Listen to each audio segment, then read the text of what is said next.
So Square, um, and talk about value and use.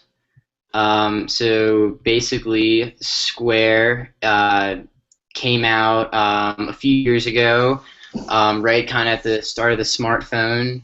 Well, no, not the start, but when it was starting to get really big, and the Jack Dorsey, who helped found Twitter, started made this helped build this startup, and basically he designed this square like this square like outlet to your phone that you can plug in to the like headphone jack, and so basically what that does is um, it simplifies the purchasing process by enabling consumers to easily purchase goods or services without cash, and then they can receive an emailed receipt with it. So I think it's a really awesome idea, and it's probably still really popular, like with like all the new iPhones and the Androids that are out right now. Makes it really easy, and the company only takes a very small percentage of like the transaction fee, unlike major credit card companies, um, ATMs and stuff like that. So I think that their value and use is really good for that reason. Yeah, sorry, someone was yelling at me. But no, yeah, I agree. The value and use for Square uh is sick. It just makes everything super efficient for the customers. It's like a mobile, like cash register almost, and it's great for startups and entrepreneurs and stuff when they're trying to kind of get off the ground with their company because there's not a lot of overhead compared to uh, other payment methods and stuff. So it was a great idea, and I've used it a couple times. I don't own one, but I've been to a couple places where you use Square and it just makes stuff super efficient and like very, very quick. And it's nice not being handed a receipt. It's just emailed to you, so it saves trees, if you will. And yeah, I love it. So Yeah, I totally agree. I love it too. I've used it a lot, and I think it's amazing. It has an amazing use and value. It's convenient. It's small, so you can basically take it anywhere. Like for me, I was in the beauty industry, and I could just like keep it on me at all times because it's not like it takes up a lot of room. And the way like they systematize like all your invoices is incredible. I still use it for one of my businesses. I think it has an amazing value and use, and it's so much cheaper just for like one person to be using like the type of business I do rather than like renting a credit card machine or where like some of my clients I send them invoices and they're able to just pay it. So I mean keeping it all in one place and not having to do like a credit card machine or and a PayPal um, just makes it super easy for me and it like tracks all like when you make money the most and I mean, this kind of is like value in exchange too, I guess, because for Square, like they get a good percentage, like they're still able to like make decent money, and but like it tracks like how much you make, like what times a day, when's like your peak hours. So if you're trying to really build your business around when you have like the highest commodity, like Square tracks all of that for you, so it's super super convenient for the consumer. And then I agree with what Kyle said like as somebody who uses it, how many times like have you lost your receipt and you're not able to exchange something, or like not that you're I don't know, because I've not really used like Square for anything that you can exchange, but still like it's just easy to have it all electronic, and even if you have to like return or refund anything, it's just super convenient to have it all online or have it all like in the convenience of your phone. You don't have to have like a register. I mean, that kind of takes us to value exchange. And big thing with Square is just how efficient they are. Um, they make they even have Square Wallet, so it's like a tap on feature, so you don't even have to carry a credit card with you. And they're kind of like expanding their company, but besides just the Square. Um, but they're super efficient. There's low overhead, so it's good. And then they ship the card reader to you like within 7 to 10 days. It doesn't take a whole long time to get to you. Um, and they charge, I think it was 2.75% per card swipe. So that's not too bad, and you're able to make money. So if you're a startup, I would say it's a good idea to get one. So Yeah, I think for the value in exchange too. I lost what I was gonna say. Never mind. Well, yeah, I think their value in exchange is really good. Like like what I said earlier, like their transaction fee is like a very small fee. And like they don't really have any of those like hidden fees you get with like credit cards or debit cards. Like when you use them, like in-store purchases or ATMs and those kind of situations.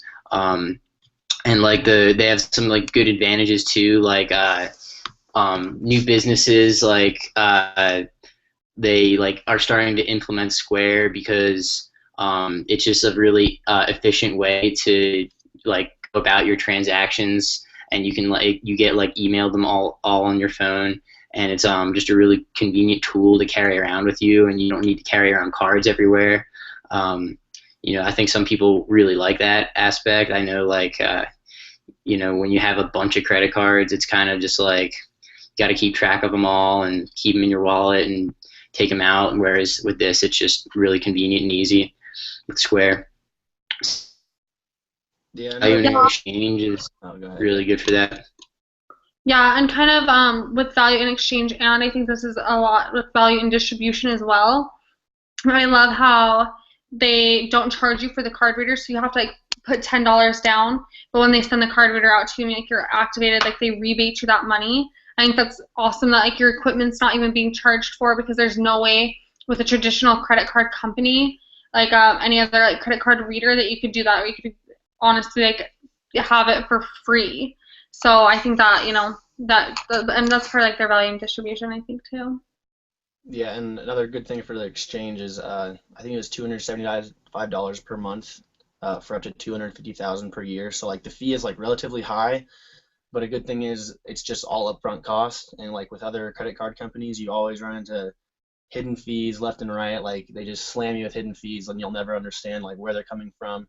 But Square just like upfront, like yo, this is the price, that's it. So they're not gonna like catch you off guard and start hitting you with different kind of payments. So that's really cool, and that's something the customers really like.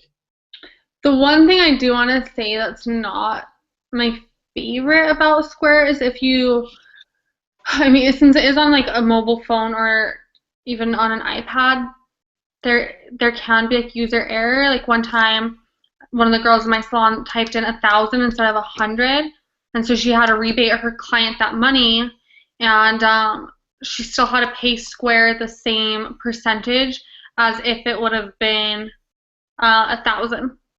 So she basically like lost all her money from her client because they wouldn't like it was her mistake, so she had to exchange it and she didn't get anything back from that. So that's one area where like I feel like they could probably improve is they have to understand if somebody's doing something from their mobile phone.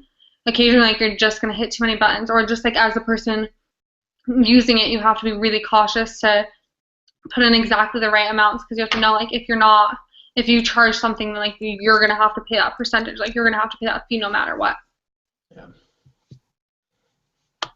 Yeah, I think their like exponential growth is pretty impressive actually. Like they've already got their product internationally, and like I just saw from the article that like they're getting countries like Japan and just other Asian countries, and they're using Square out there as well for their for their credit cards, their debit cards, and it's I think with that their economy is at a high level right now, and they really have this like desire to send their product to small businesses, which I think is like probably makes up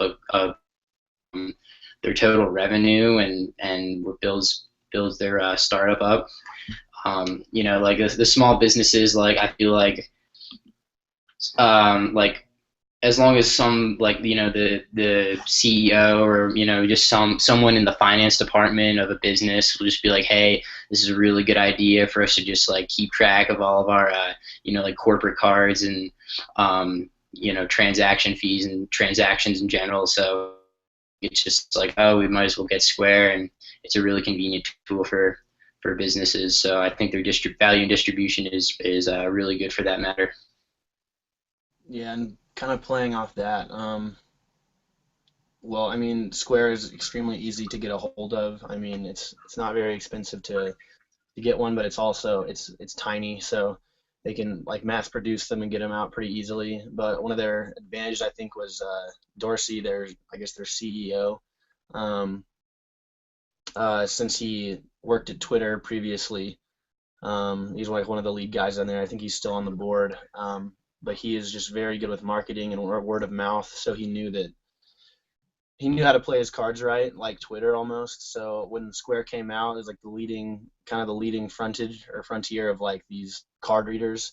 So the word of mouth was like almost what like sent this Square like just sky highs because everyone was talking about it. All new businesses needed one, wanted one. So their distribution just shot through the roof, and it's still so high.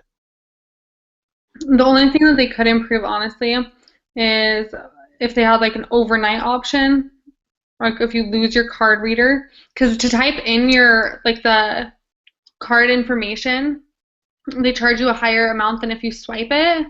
So if you have to like physically type in the numbers, it's kind of like that's kind of stupid. Sorry, Square. I feel like that's ridiculous because it's the same thing. It's like all the exact same info. So the only thing that they could do, but then they'd have to charge more, is go in store or like offer like an overnight option. Like if you lose your Square, like there's an overnight option. Yeah. And so Valiant Finance, it's amazing. Square is just there's like pretty much no glass ceiling for them. They're just breaking through every barrier. They secured $340 million in investments, and which is pretty insane. And they process over $15 billion annually. Um, Over 200 million active users. So the amount of money they're making off of each transaction is maybe like a small amount, but it's compounded, and they're just making money hand over fist. Yeah, I feel like their value in finance is incredible and that it's only going to continue.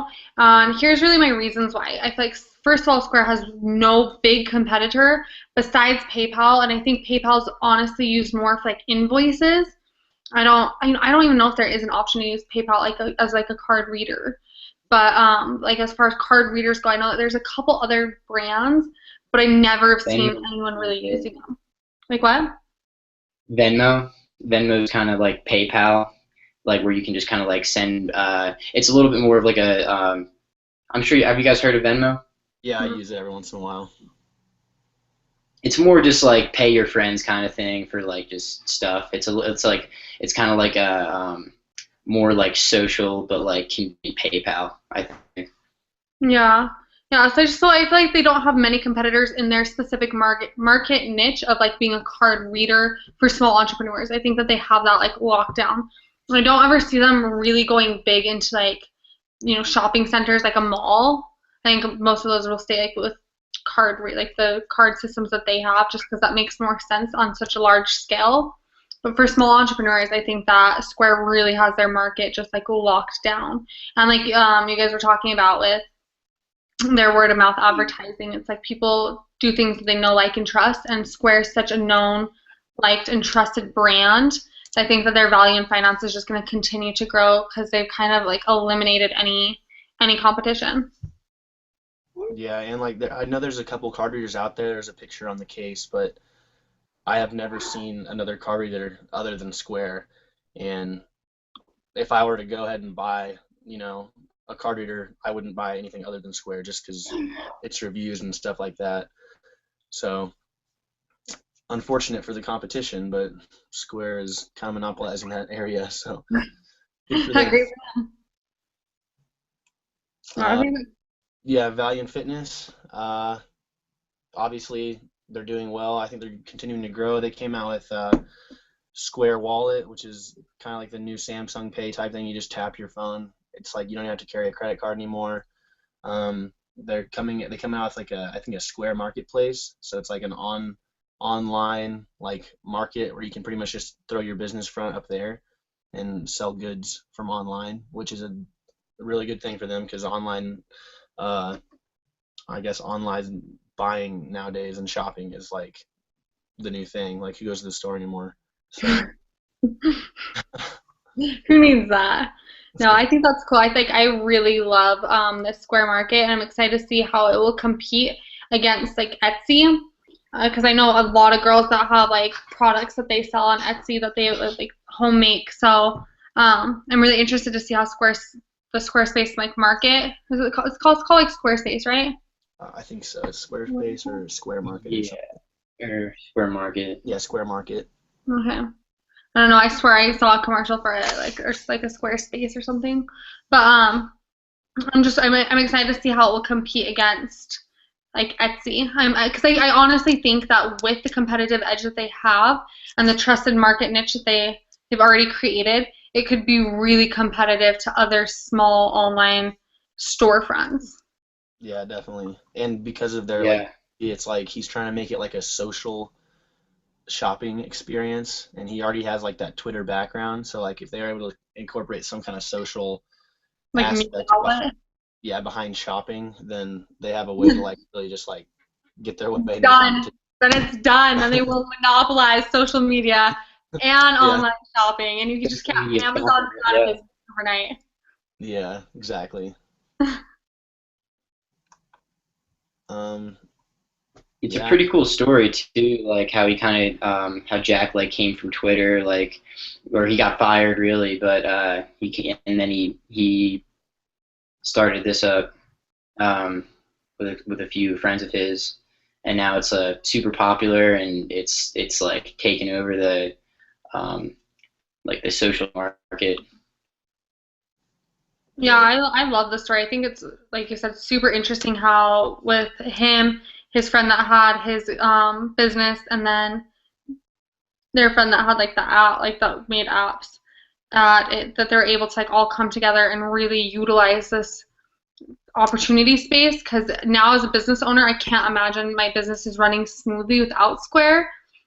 But for a long time, that was a huge, huge open market, and so it's crazy to see like where there's all these like flaws and things and you just have to like collaborate with people. I guess it goes back to like what we are talking about in the beginning of starting this class. Like you really have to talk to outside circles because there's so many opportunity spaces people miss out on because they're just not engaged enough with people in different like realms of life. yeah. And it's just cool. Like part of the story is like it's inspiring for entrepreneurs too, because like this guy got fired from Twitter, and he didn't like just throw in the towel. He's like, all right, I'm just gonna come up with something new. Make Square, and they have like an estimated revenue of like $412 million. I'm So sure he's making way more with wow, Square than he ever could with Twitter because there's like no glass ceiling. There's no limit. Because as yeah, long as you keep having people buy Square, which is just growing and growing and growing, then you're gonna constantly be making revenue. So it's incredible because it'll never be. I mean, like it'll never really have like a recession because people are always gonna have to like buy things, like you charge people for their business. yeah. I mean, unless there's coming out with some new technology in the future, but we won't know yet. So So let's be honest, it'll be Apple. yeah, Apple, they'll make something. Apple can't leave it alone for too long. yeah. That's true. They'll compete. I'm surprised they haven't yet. Now that I think, but kind of weird. Um, It's probably like a he's probably like looking back on Twitter now and like he's probably pretty like he probably feels pretty good that like he like came out of that and like bounced right back and created this really quick and I'm sure he's making more money than he would have at Twitter yeah. Well, off now of this he's easily. on he's on the board at Twitter, so I think he like works for him Yeah, now. that's true. Probably felt like, oh wow, we kind of messed up by letting this guy go. So Now we have Yeah. to on our board, which is not a cheap position. So, yeah, yeah, cool. I think we've covered everything. I love Square. It's a yeah. win. Cool business. Let's hope they keep doing the right thing.